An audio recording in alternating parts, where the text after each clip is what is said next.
All right, here we are, the day after the election. Your Curse of Politics panel is assembled. Deb Hutton, Jordan Leichnitz, Scott Reid, myself, David Herle, all of us here to pick over the results from last night, look at some of the mistakes people might have made, maybe some of the mistakes we made, some of the smart decisions people made. We'll get through it all today. And I don't know, really, Deb, are we assessing this on the basis of expectations or on the basis of objective reality? Why don't we just talk results? You get two different feelings depending on whether you assess it against expectations or against actual results. Scott, why don't you start by telling us what you think about last night? What I think about is, I think the women was right, David. The women on this panel was right, and the men was wrong. Yeah. Well, you know what? I know exactly how to answer your question because Kory came up to me last night. I was at headquarters, PC, the Ford headquarters for CTV, and Kory wandered over at one point. We're chatting, and after the votes had all been counted, like at the end of the night, and he said to me, which I think perfectly captures it, no one got everything they wanted, but everyone got something they needed. And I do think, like, it sounds like a fortune cookie, but it kind of sums it up. He really wanted a bigger number. They wanted, plus 83 seats. They wanted, at one point they had designs on 50%. They didn't get that monster Lake Ontario sized majority, but they got a majority government, right? On an early call with the right direction, wrong direction, running against them and all those factors. So they got to be damn happy. And people talk about Ford along with Leslie Frost. Marit Stiles in some ways, people don't really talk about Leslie Frost, Scott. Well, they should. They should talk about Leslie Frost. I like a man with a... I find people talk about Ford more than Leslie Frost. That's just all I'm saying. Have you polled on that, David? Have you really polled on that? I haven't, and not with a large enough sample size, obviously. I like a man with a woman's name. Like, I like a Leslie. I like a Marion. I prefer if you guys called me Helen for the rest of the podcast. I think that's cool. And, the Liberals got official party status, and I'm sure we'll come back to that. But they needed that. They needed that. And I think Marit, against expectations, Marit was the big winner, I think, in an odd way. I mean, obviously Ford is the big winner, but my God, Marit comes in second, hangs on to her seats. She's got 4.5% of the popular vote. She turns into something like 60 fucking seats. It's an unbelievable. And she gets rid of Jill Andrews. I just think it was like, if I was her, I wouldn't have given a victory speech. I would have just danced around the stage and made people kiss my ass. It was a relative victory. So congratulations, Jordan. One thing I did not hear from a New Democrat last night or even this morning, I did not hear any calls for upending our electoral system and going for proportional representation. Well, I was just going to say, first past the post seems to be pretty popular in New Democrat circles suddenly. Surprising omission from the Liberal platform. It was actually in the NDP platform this campaign, so I'll let you draw your own conclusions there. But anyway, I think obviously Marit had a great night, and this was really, well, it's what I said. The ground game, the vote efficiency, the get out the vote operation, and having that on the ground infrastructure. It is what I said. I was right. Can we make a t-shirt? Yeah, I am going to do a victory lap on this because I think that part of the challenge in often in a lot of the ways that we talk about the race is that we focus, of course, so much on the air war, but there is that whole other level that's happening on the ground. And in this case, it was what made the difference for the New Democrats. And look, the Liberals spent very big on the air war. They had, in a lot of ways, I think, a more focused message, but it couldn't make up for not having that infrastructure on the ground and not having that vote efficiency. So now I think that there's definitely things that, the NDP did not want to lose seats, so that's not good. The slide in the popular vote is concerning, and that's something that they're going to have to address, but they get to address it now from official opposition, and that is a far stronger position than what the Liberals are facing. Well, I don't know. We'll come back to all that, but I mean, it is a stronger position than the Liberals are facing, but it, it's a tough night for the NDP, surely, in a way. I mean, in that it's a relief from what was feared would happen. And I'm not saying this relative to the Liberals. Like, forget the Liberals, Jordan. I'm just saying it is after, 2 terms of official opposition, a further slide in popular vote, a further slide in seats, cemented as official opposition, but in a way further away from winning than ever. No? No, I don't think they're further away. Like this is the PCs coming back with another majority. And you have to rank this against expectations, right? Like I do think that's important here. They have a far better base. Like Marit is, I think, has proven herself to be a very good campaigner. I think we'll easily be able to consolidate the party around here and take some of the lessons from the campaign and build on them without some of the internal divisions that I think we're about to see pop up for the Liberals. So I think they're very well positioned relative to many of the options that were on the table, including put on the table by some here. So, no, I think overall for them, they didn't want to lose those seats for sure, but it was a good night. Who are you referring to specifically? I'm referring to the handsome gentleman in the box below me. It's like Hollywood Squares. All right, Deb, overall take on last night. Well, I just want to get into the New Dems for a second, because if I were Marit, the joy of defeating Sarah Jama would be top of my list. I know no one will ever say that, but that has got to feel really, really good to retain that seat and not have her in the Ontario legislature. Everyone will use numbers of seats versus popular vote however they want. And so I'm going to do that right now, which is to say the premier went up each and every election and kept a majority, obviously, by doing so. But he actually got more, higher percentage of the votes than he did in 2022. Some seats that I just found some of the seats, and I want to talk about Eglinton Lawrence with Scott, but some of the seats were really odd that we lost, some that we picked up. I mean, it is a different looking legislature, not as much as it might be in some elections, but there are some differences in each of the caucuses that'll be interesting. But Premier had a fantastic campaign to have an incumbent, a two-time incumbent, start at the beginning and end roughly where he started has got to be victory, absolute victory. They may actually, as we were discussing the other day, have been hurt by the low turnout. Again, it was a crappy turnout. A little bit better than last time, but 45% or something of voters turned out. Am I right? Yeah, I think a little. It was down to 40 at 45.4. one point, so I don't know. I think it ended just above 45. Just ended just above better. 45. And our nightly tracking, which was done by Kyla Rennell and Fitch and Relay Research and Relay Strategies, and brought to us by Enbridge Gas, reliable, affordable natural gas to heat your homes and power our economy, was overestimating the Conservative vote and underestimating both the Liberal and the NDP vote. But do you remember in the 3-scenario thing that Kyla did? And she did the one of just highly motivated voters that was 49%. That looks almost like the election results. That was 43% Ford, 31 Liberal, and 19 NDP, and it resulted in seats of 78, 22 NDP and 22 Liberals. So still the model was off in terms of the NDP and the Liberals, but the percentage of the votes. So to be honest, they might have got closer to their 48% or 50% number had there been a much larger turnout. Kory said to me at the beginning of the night before results came in. So, and to be fair to him, this wasn't, dressing it up after the fact.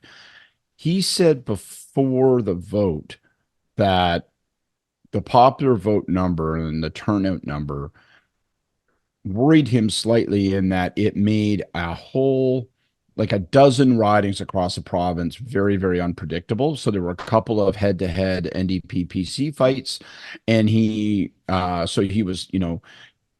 worried about those. I think they thought they would take a couple spots and they didn't. Like they thought they would take Windsor West, I think, and that didn't cash in. And I think he would attribute that to voter turnout. And similarly, he thought that some of those Liberal NDP swings that would go Liberal were jeopardized by low voter turnout because it meant that the Liberals had to rely solely upon organic walk to the polling booth on their own phenomenon. Yeah, Niagara surprised me. I thought we would take some seats in Niagara. Wayne Gates, a nail biter, eh? Nail biter from Wayne Gates. Yeah. Yeah, he really... He won by over 10,000 votes. Of course he did. Yeah, no, but I do think the turnout was was helpful in terms of the NDP being able to fight off those challenges in those close seats. That's for sure. Yeah, Oshawa, Niagara Centre, they were disappointments for me.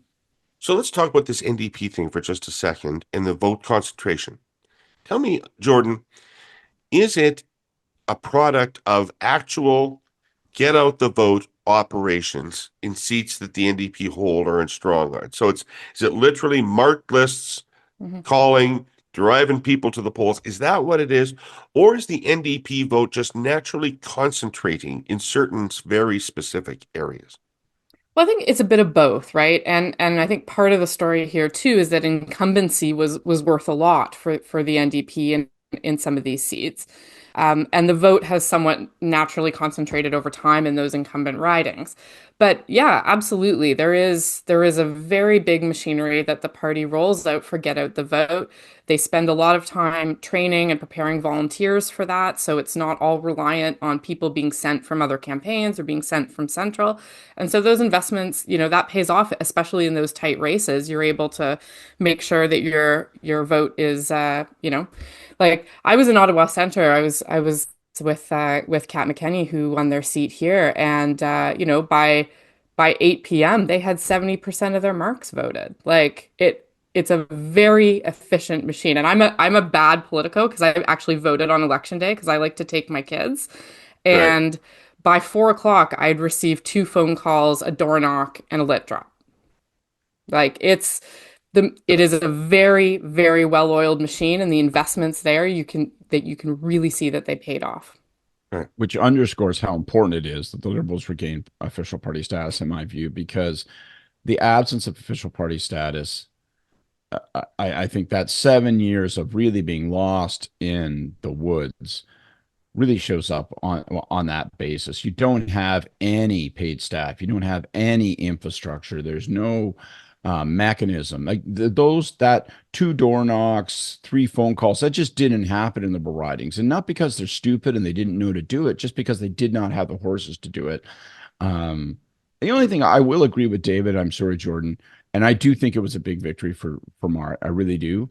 But I would still be bothered about the fact that I only got 18% of the vote. I'd be glad of what I could wring out of that 18%. Oh, yeah. I'd be thrilled. No, I absolutely think it's a small number. I think that the popular vote is a problem for the NDP, and they need to, and I'm sure we'll get to talking about what people should be doing going forward. But yeah, no, they need to look at that. But look, at the end of the day, the result for them was very favorable. And I think she probably had, in a way, the biggest win of the night against expectations. So single transferable vote? Is that what you're thinking now? Never. I'd say get rid of Jagmeet Singh, but that's a side issue. Well, I mean, maybe we can talk about the role Mark Carney played in this race. I think Bonnie benefited from her endorsement of Carney. And his wave back. In the absence of Trudeau, to be honest. Right? Yeah, for sure. Well, folks, our original sponsor, the Ontario Real Estate Association, has been asking all 4 political parties to help save the dream of home ownership. Because even at a time when home ownership rates are on the decline, we know the desire to own a home remains strong, and we need more homes and more affordable choices to make that happen. That's why the next provincial government at Queen's Park must embrace housing as a core issue and implement bold actions to increase supply, improve consumer protections, and lower the cost of housing across the province. Whether we're talking about ending exclusionary zoning, improving the efficiency of the landlord and tenant board, or limiting municipal development charges, the actions needed to keep the Canadian dream of home ownership alive are out there, and we need decision makers to embrace them. To read OREA's full 2025 Ontario election platform, A Home for Everyone 2025, visit orea.com/platform. Deb, in retrospect, what's your take on the Conservative campaign? I think it was flawless. I really do. And we can say, okay, they didn't get the high numbers that we were all joking about or somewhat serious about in the last couple of days, but it was flawless. As I said a few moments ago, you go into a campaign as a two-time incumbent and you come out with a higher popular vote. How can you argue against their strategy, their timing, everything? So I think it was amazing. There's as I said a few minutes ago, there's a weird number of ridings. I'm sure Etobicoke Lakeshore will wound the premier. It's in his own backyard. Eglinton Lawrence, I've now mentioned because I want Scott to bite on me mentioning it a number of times. Not a riding that I would have thought, particularly with no NDP candidate, that the Conservatives would have taken. I expected it to be close-ish, but not the way it was and not putting us over the top. And yet he picked up in the North. I mean, the Premier's presence in the North, his message really was successful in this campaign in a way that I don't think most people would have considered. It's all blue and orange up north. I wasn't shocked by Eglinton Lawrence. And I mean, I think Really? we talked about this yesterday. No, I thought, didn't I say this yesterday? I'm pretty sure maybe it was on TV I said this, but I wasn't as convinced that the Liberals are going to take it. The Liberals thought they were going to take it. They thought they were going to take it by 5%, according to their modeling. I was told. Well, there was polling. I think there was riding specific polling that showed Gasparo up by 15 points or something. Main Street had all that. And the reason I was doubtful about that was two things about this riding, which I live in. One is there's a very heavy Jewish vote in the riding, and the Jewish vote has decided that they post October 7th, and obviously moving that way before then, but they've decided they are 100% started all with in. Harper, to be honest, and it did building for sure. ever since. But October 7th, I think, was obviously, it just was a fuse that got lit. And there's no one Jewish in this riding that isn't going to vote Conservative. That's just like it, period. And then secondly, it's an upper middle income riding, even, and that sort of forward jobs industry, protect your pocketbook. I think all that stuff just resonated. So I did expect it to be tight. No one could predict 157 votes, but I guess it'll be a recount maybe. But 157 votes probably means that she has it, and I'm sure Gasparo is extremely. I mean, when you lose by 100, as we all know, when you lose by 157 votes, you count every single fucking one of them in your head over and over and over again. You think about the person you met in that coffee shop that you didn't get out to vote, and you think about your cousin who couldn't be bothered and got stuck in the snow. Like it'll haunt you like a ghost. But we talked about the NDP ground game. The Conservative ground game in that riding, I think, was probably what put over the top. I got a text after I got off air last night from a friend who lives in the riding and a former neighbor. And at 8:30, they got a knock on their door from a Conservative worker saying, "Have all of you voted?" 8:30 last night. That's pretty good ground game. Well, Kory told me that the whole name of the game in Ontario for the Conservatives is 5 to 9. That their vote is when people come home from work, and that's where that machine springs into operation, not between 12 and 5, but between 5 and 9. And that makes a lot of sense, especially when you think about a more working class riding where people are unlacing their boots. Scott, when I look at the Liberal results, one of the things that was really disappointing to me is the performance outside of Toronto. Yeah. In the sense that, the Liberal Party's not likely to win many rural ridings ever, but it has to win city ridings around the province. Right. And so when the Liberals were winning elections, they were winning the Sioux. They were winning Sudbury. They were winning Thunder Bay. They were winning seats in Kitchener-Waterloo, right? They were winning seats in London, winning seats in Windsor. Those places aren't close right now, right? No, and it's a big problem. I think a 30%. I do think there are two silver linings, obviously, official party status and 30%. So that's a pretty solid foundation upon which to build. But where the building has to occur, right? And that's an air war issue. That is, what do we represent to the people in this province? Why aren't we winning votes in those smaller secondary cities across the province? Why don't we appeal as much in London? How come Belleville is out of reach all of a sudden? Like, how could that have happened? That's 6 years ago, and Barrie, and so on and so forth. So yeah, I mean, it's not hard to do the postmortem for the Liberals. It might not be fun, but it's not hard to do it in terms of saying, all right, here's here's where the charge needs to be marshaled. But I think the X factor, and we haven't really talked about this yet, is Crombie and her leadership, right? Because she wasn't able to win her seat. Is the party going to be able to do any of that kind of a rebuilding if the knives are out for Crombie? Like, how is that going to unfold? And I have to say, when I watched her speech last night, which I did not think was very good, it was not had any level of concession in it whatsoever, but she seemed genuinely surprised. Like she seemed very upset, and not that, you'd walk out there and say, hey, this is good. But I did wonder if Liberal internal polling had it in better shape for them last night I than don't the think there ultimate was Liberal result. internal polling. Oh, Hmm. there you go. That may be why. Well, they But told me she they had seemed, oversampled a riding and were confident they were going to win it. yeah, you had said that on the pod. I mean, Mm. she just seemed very surprised and very bitter was my takeaway. And so I wondered why, whether that's part of her personality or whether that's that And they were I overly mean, confident. Maybe she's she under the weather, Deb. yeah, yeah, Deb's very concerned.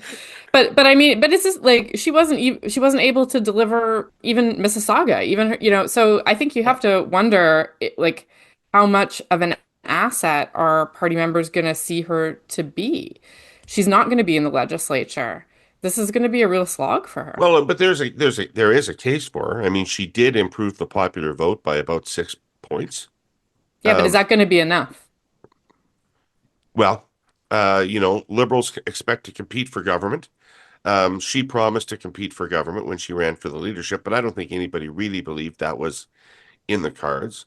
I think I think there will be people that are criticizing her, but I would take a hard look at a campaign that had very little in the way of resources, as Scott talked about. They don't have the kind of staff they have relied on in the past that I relied on when I was running those campaigns. Those people don't exist anymore. They didn't have much money to spend, certainly not competitive money.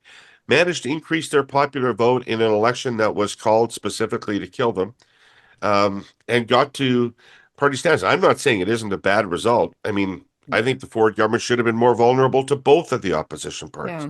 Yeah. To be honest, I think it's a bad result for both opposition parties. I think we're sitting here talking about this in terms of expectations and relative, yeah. yeah, I mean, Yeah. we spent the campaign writing the NDP off for dead and laughing about 15 points in Toronto, and they're not dead. They're alive and well and held their seats, so that's that. Yeah. And we thought the Liberals I thought the Liberals would likely be the official opposition based on the numbers I was seeing. They're not. But in absolute terms, this is a government with no shortage of things to pick apart about it in its record.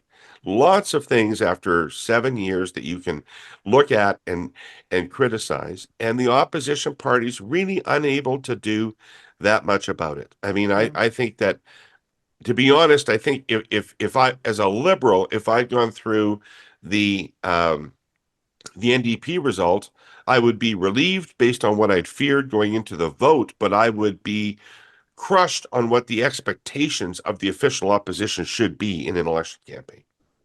Well, I would just say that in my experience, party members most often grade in relative terms, not in absolute terms. Yeah. And there is going to be, I think, a lot of bitterness on the part of Liberals that the NDP held official opposition by such a large margin in terms of the seat count. And I think that Crombie is vulnerable. And I think that one of the other things, we talk about the get out the vote operation, we talk about that work on the ground. Like the vast majority of these people are not paid. Like those are volunteers, right? And in order to generate volunteers, you need to generate enthusiasm. You need to have a leader that people feel like they want to work for and that they're going to come out and put in those hours on the phones and do all that stuff. And in my experience, when you have internal leadership dissent and when people are feeling really demoralized about a result, it's tough to rebuild in that way because you're not You know what? attracting I that think enthusiasm. I hear you, but I think you're wrong about something. Obviously, they wanted to get official party status. They really wanted to be official opposition, and they wanted Bonnie's riding. And I always thought the last one was the hardest one to achieve because when you're looking at a race where the conservatives own the 905 at like 54% or whatever in hell it was going to be really, really hard to win that. I'm not making excuses. It's a dreadful thing that she lost her seat. I'm sure she was upset and surprised and devastated by that last night. But I think where you're wrong, Jordan, is I sincerely do not sense she's theoretically vulnerable. Of course she is. When you look at this result, you would think these are the conditions under which a liberal leader, any leader, would find themselves vulnerable. But I'm not sure she's situationally vulnerable because, and this is vital, there actually isn't a lot of dissension in the party because the party still is kind of just there. Like there's no one agitating to take her post. Now, maybe people will come out of the woodwork now and go, I think I see an opportunity. But as of last night, I don't think there's an obvious rival. I don't think there's somebody like, I don't think Nate Erskine Smith is going to return from the federal level now and say, all right, I see my opening. I'm running for it. Ted Sue isn't going to go, I won the biggest margin in the province in Kingston, and I've decided I'm going to hunt down Bonnie and stab her. That's not how that guy's built. That's not his nature. That's not his inclination. So I'm not sure if she makes move. I'm just not sure that there is the dissent in the division that you're talking about. I don't know. I saw a lot of calls for Bonnie's head from Liberals last night. Like, I think that you're maybe underestimating some of the unhappiness, and it doesn't have to lead to a conclusion. And that's actually the worst part, right? It can just be unhappiness and grumbling. But actually it does. It needs to gravitate around an organized effort to unseat. If the leader wants to keep their job, then somebody has to actually organize to remove it. And I mean, it's a day after, so there's lots of time, but I don't know that that's there. And, Vince Gasparo is not a member of the legislature. I don't know. I think Scott had three wishes and he used them all on Jill Andrews. So you know what? I'll take it. Greetings, Canadian Political Pod listener. I'm your narrator, Gary, an artificial intelligence generated voice. Exciting and serious sounding is what we typed in the AI voiceover input field. And boom, Gary exists. Hey, do you know what's not artificial? Not even one bit? The highly influential audiences air quotes media podcasts offer to its advertisers. And I say that with all the sincerity a machine learning data optimized predictive network of interconnected neural nodes can muster.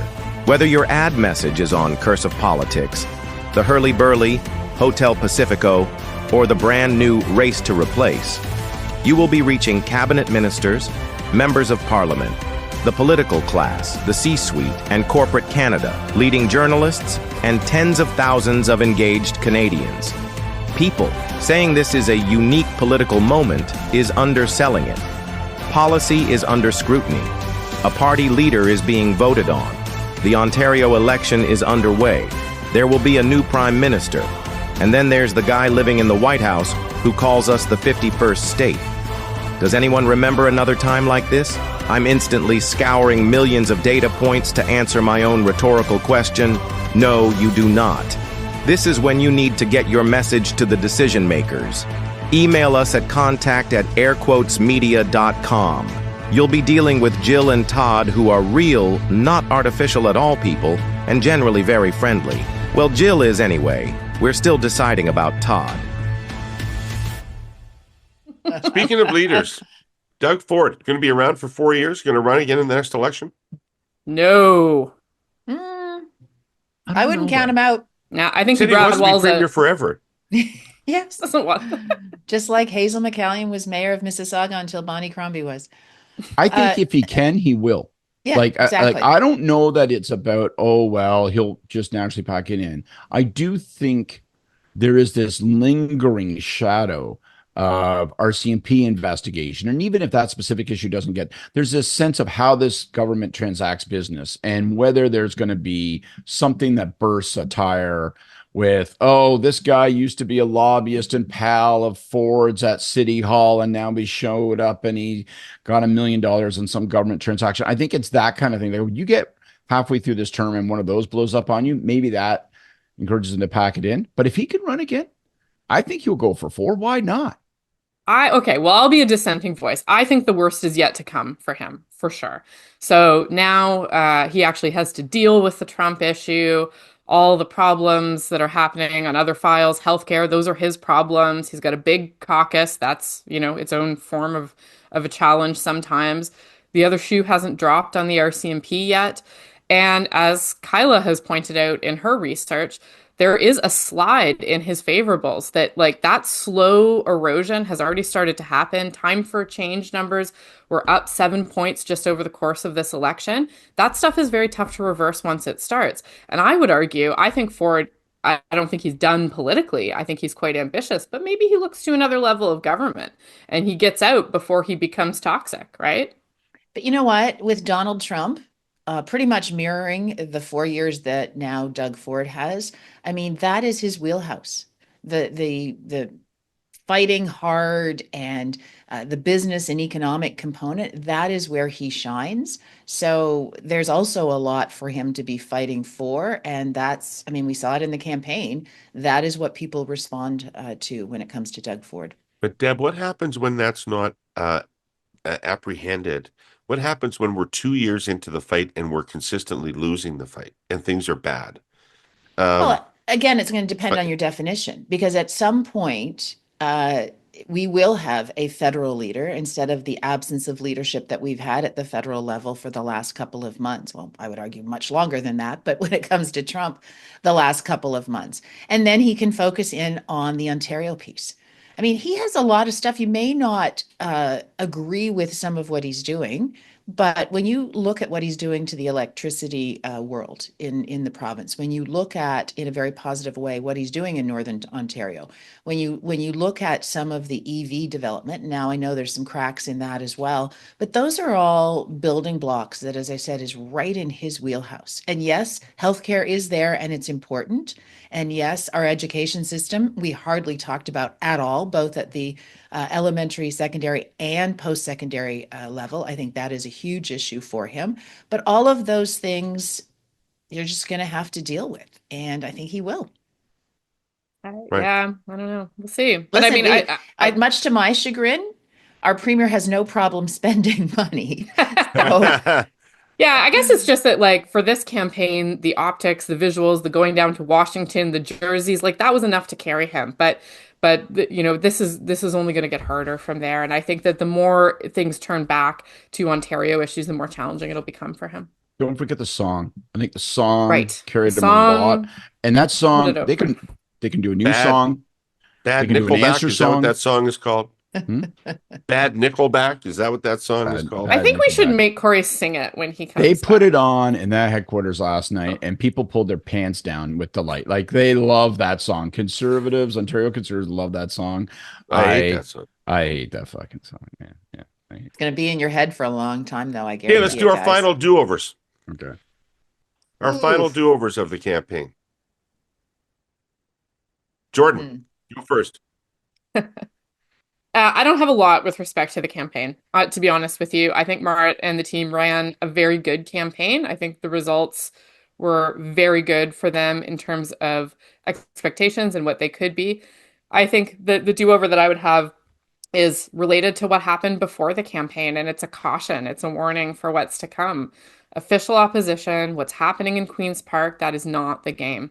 You've got to focus elsewhere. Do not get sucked into that black hole. Do not get government-itis when you're not government. This is a third opportunity, and that opportunity has to be used to be out there, to be differentiating from the Liberals, to be building on the ground, to be building Marit's profile. Don't get sucked in. Right. Deb? I'm a little bit like Jordan in that my do-over is more for learning from the past and going forward. We've talked a little bit about the vulnerabilities that the opposition hoped they could capitalize on, the approach to doing business from the Ford government over the last 4 to 6 years. And I think they just need to really button things down and make sure that there's no sloppiness when it comes to dealing with private sector. There's no sloppiness when it comes to decision making. It just need to tighten those things up a little bit more. I don't want to use the word professional, but just tighter. I'll leave it at that. And I do think that is all the more important to get them through this third term. There's no room for sloppiness whatsoever. Scott? My do-over is definitely about the past, and I'm guessing I know what your do-over is going to be, David. So I'll leave the issue of how the broad strategy of the Liberal campaign might have been formed in this past election. My do-over, even though David and I bear unmistakable and eternal blame for 2018, and I don't say that with, like, as a joke. I mean seriously, right? Like that's the deepest of deep holes to dig out. My do-over is 2022. I mean, I think when you look at last night's result, the inability to take 30% and turn it into more seats, I think 2022 needed to be a bigger step forward for the Liberal Party. They needed to have made more. It didn't advance the party's fortunes. It didn't advance the party's infrastructure. Nothing. It was a lost leadership and a lost election. And I think that really came home to roost last night, even more so than Liberals and myself thought. And so if I could go back in time, it wouldn't be the beginning of this campaign. It would be to have made 2022 a bigger stepping stone, because now the opportunity between 2022 and 2025, that now has to happen now, and more ground should have been made up organizationally and professionally for the party and the caucus than was allowed to permitted in that period. I think 2022 was it was a swing and a miss, and the party really couldn't afford it. Right. I agree with that. My do-over is, I think, as you anticipated, and this is said with not any sense of judgment that I would have made a different decision, because I think healthcare was a perfectly reasonable hypothesis going into the campaign. That healthcare was the soft underbelly of the Ford campaign. It was the most important thing that they were the worst at, and that was a reasonable basis on which to go at them if you were trying to circumvent the Captain Canada positioning. But it just didn't happen. It just didn't become a healthcare election. Voters didn't see it that way. And the reason they didn't see it that way is not because they were too preoccupied with Washington. It's because they're too preoccupied with the cost of living. And that despite all of Ford's efforts to make this about tariffs, and despite all of Bonnie's efforts to make this about healthcare, voters told us from day one right to the last day that this election was about the cost of living, most important issue to them. And so I think that was kind of left wide open space, that nobody really tried to compete. The Liberals had some platform items, but it was not the focus of their campaign. And I think in retrospect, and I say that assuredly, in retrospect, that would have been a more fruitful place to go, given that Ford largely vacated it for the campaign.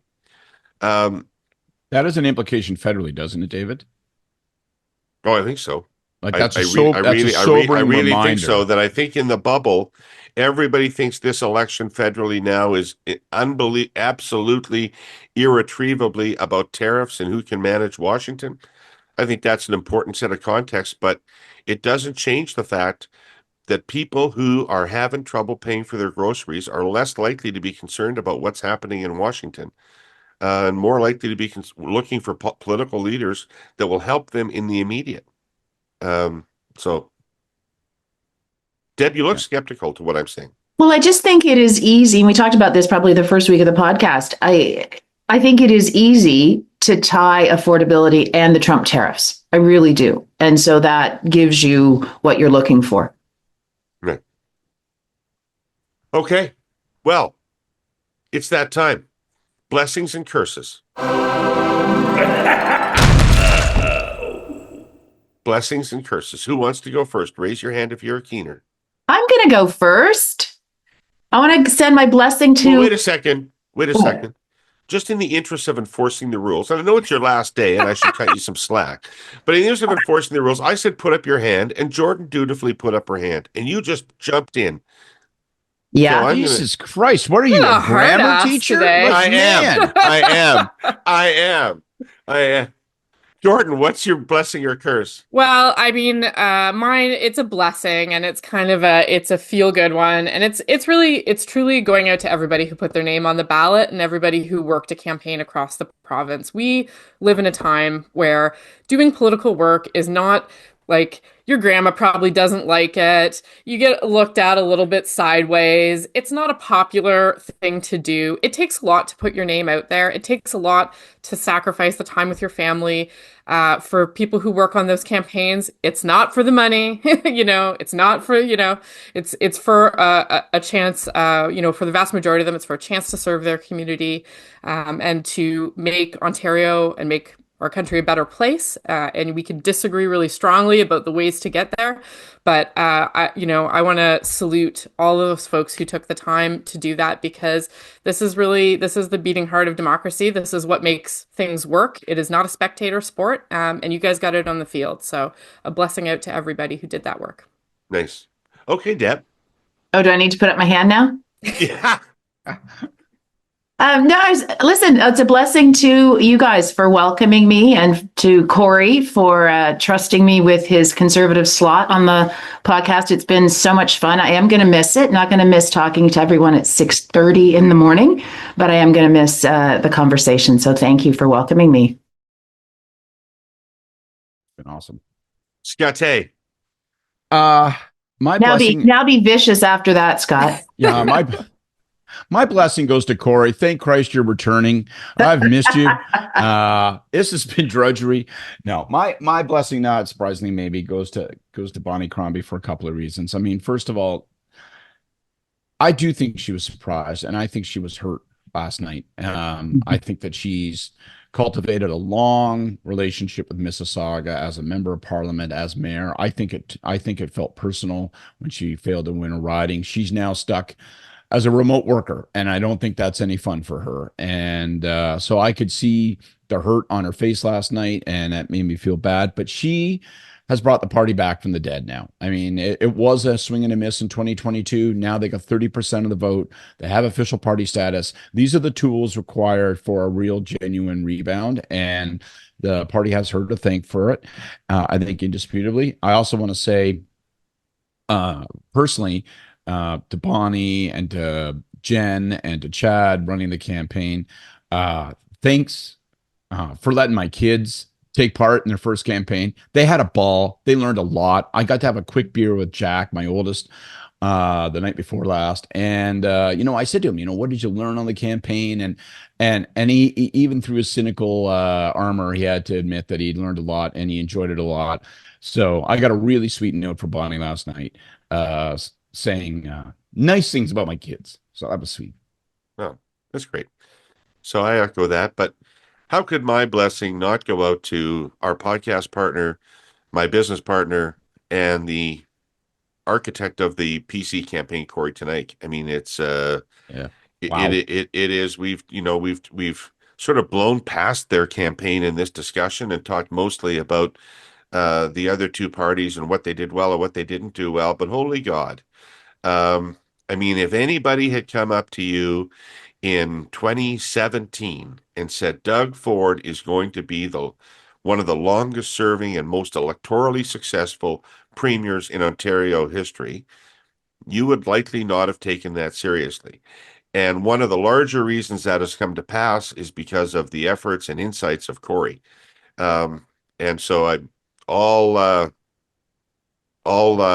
credit and plaudits to you, Kory. It was from design, the insight to call it, the design of it, the framing of it, the consistency and relentlessness of that, your use of pre-writ advertising to bomb the opponents. All of it was textbook stuff, but not textbook stuff that will be in textbooks, because these are unique circumstances and you've reinvented the game in a lot of respects. So congratulations to that. I have some thank yous to do. I want to thank Aurea and Enbridge for their financial support of this podcast throughout this. I wouldn't have been able to do it without their support, and so appreciate that very much. I want to thank the Air Quotes Media team behind this podcast, that we're here every morning to support it, deal with technical issues, edit out our sneezes and hacks and coughs, so that the show is listenable to you when it comes. I'm talking about myself, actually, so that the show is listenable when it comes out to you, and all the support that they provide. So Jill and Michael and everybody, thank you so much for that. And I really want to thank the three of you, and particularly Deb. I mean, it was wonderful of you to step into the breach. I can't tell you how impressed I've been with your analysis and your insights and your commentary throughout this campaign. I mean, Thank you. I didn't know you all that well, and I really was fucking impressed with you. And I hope we get to do this again, and I hope we get to work on something together, because I would love to work on something with you. Thanks, So, David. thank all of you for being here and doing this every week, and for all the people that thought it was worth listening to. By God, we're grateful to you. So thanks. And Kory will be on the Hurley Burley next week. We'll be dissecting this election campaign from all the angles at which it can be dissected from. So we'll see you then. And the regular Curse of Politics returns on Monday morning. And Kory will be back, and maybe we'll take a look at federal politics and see if there's anything going on there at all. So we'll see you then on Monday. Have a great weekend. Hope you enjoyed the campaign. Hope you enjoyed our efforts in the campaign. And take care of yourselves. Have a great weekend.